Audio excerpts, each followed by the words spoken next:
So the Phoenix Suns fired their general manager, Ryan McDonough.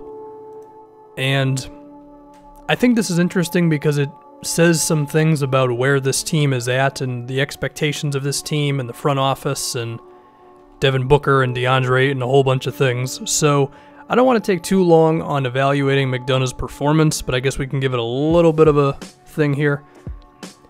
I don't think he did that good of a job, while I also recognize that he was given an awkward hand because, like, he basically chose the wrong guy out of Bledsoe, Dragic, and Isaiah Thomas. But at the time, Bledsoe seemed like the better player. But even so, one ability you have to have as a general manager is your ability to evaluate talent 3 or 4 years down the road, and he got that one wrong. That team had a whole bunch of personnel problems with the Morris brothers after he traded one of them away and all that.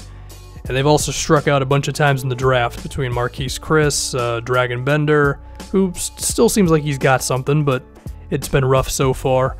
There was also Alex Len that didn't work out, so his job wasn't the best.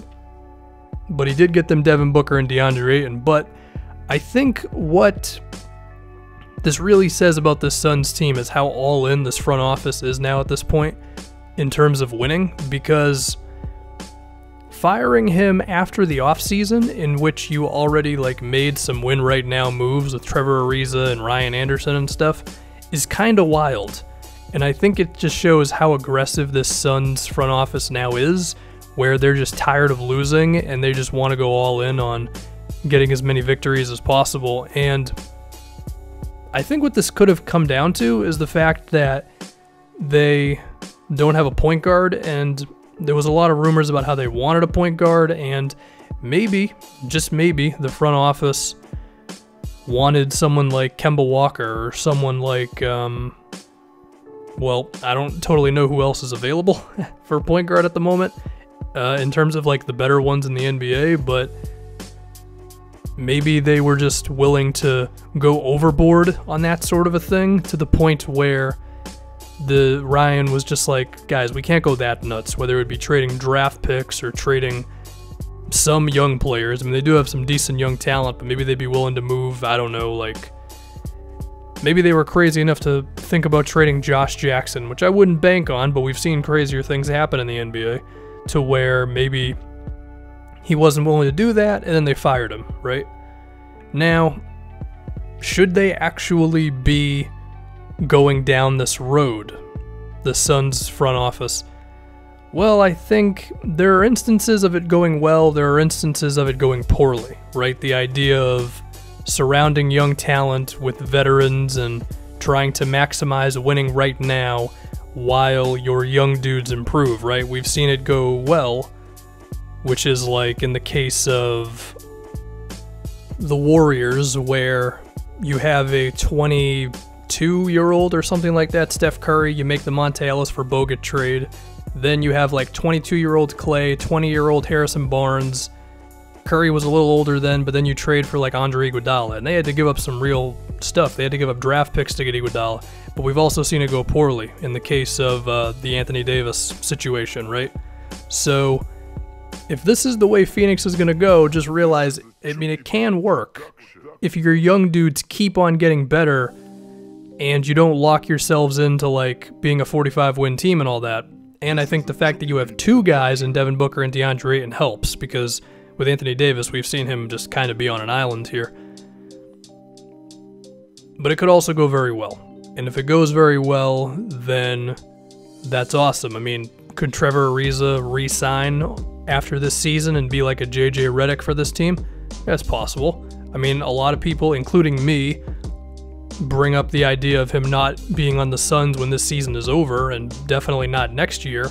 But the Sixers gave JJ Redick $20 million, and this year he's going to get a little less. Maybe the Suns could do a similar thing with Trevor Ariza to give them that stabilizer at the small forward spot for defense and three-point shooting and some veteran leadership. Maybe they would go for someone like Ricky Rubio in free agency, or Jeff Teague, or well, Teague's got a player option that he's going to accept, if I remember correctly. If he doesn't, then this is awkward. But even we've seen moves like the Nets, right? Suns are a little better than the Nets were a couple years ago, but like the Nets signed Jeremy Lin. Now, it didn't work out because he got injured a lot, but the idea being it's okay to have just a decent point guard, right? And they could probably end up getting someone even better than that. And, you know, if someone like Kemba Walker becomes available, then that would be great as well. But there is a chance that works out. You know, there is a chance that Devin Booker and DeAndre Ayton's ceilings are high enough to where you can surround them with guys who are a little older than them right now, because while the timelines are not like in sync 100%, they're close enough to where you can have a solid set of seasons where you're really going for it. You're one of the better teams in the NBA and all that stuff, right? So I see the thinking, and that's just what I'm interpreting this firing to be, because perhaps the ownership wanted to be a little too aggressive even for McDonough, right? Because typically GMs, even ones who have been there for 5 years like McDonough had, they've still got the future in sight, right? Always. Unless they're trying to save their job, then it's a little different. But because of that, you know, that can be a little different than the owner, because the owner could just be like, I'm tired of this crap. We have our 2 young dudes, let's just go for it. And that may be the case. So it's going to be interesting to see how the Suns operate over the next few years. You know, we might see one of these young dudes traded for a star, or not a star, but like just a solid veteran. Like, is there a chance Bender could be moved? I mean, I do like those guys. Bender for his potential of a three-point shooter, versatile defender. Problem is he's soft as hell. And then while TJ Warren doesn't have a three-point shot and his defense could be better, dude's a scorer from within the three-point line, and he manages to be very efficient, even if his game doesn't totally fit with right now. But maybe they'll be content with swapping those guys off a little faster than they would have been like 2 seasons ago. Now, some of this is also going to be a matter of like how good are Devin Booker and DeAndre Ayton. We don't really know. Like, Devin Booker has been a great stats guy on a bad team for a couple years now, and he's gotten more efficient. His ball handling's gotten better. His playmaking's gotten better. Now he has actual spacing and NBA talent around him, so you can expect it to improve. But we've still got to see it, you know, with the expectations being a little higher now.